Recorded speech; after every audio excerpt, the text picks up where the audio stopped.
Hi everyone and welcome to NIC WES Home DIYs. For today's project, we're gonna make a golden branch table decor. You're gonna need some branches, a vase, masking tape, newspaper, some pebbles, a brush, wire and gold paint. First, tie the branches together with some wire. Next, position the branches within the vase and pack it firmly with newspaper. Then finish off by filling some glass pebbles to the brim of the vase. Demarcate different points of the branches to be painted by wrapping masking tape around them.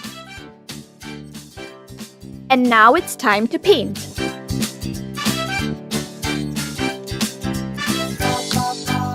Cover the respective areas with gold paint.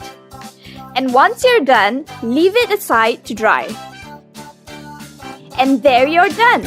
Leave it as is, or you can dress it up further by adding some accessories before placing it on a console or side table. Thank you for tuning in to NIC WES Home DIYs. If you liked what you saw, give us a thumbs up and subscribe. Or follow us on our social media channels. And don't forget to mark this date on your calendar for the next tutorial. See you next month!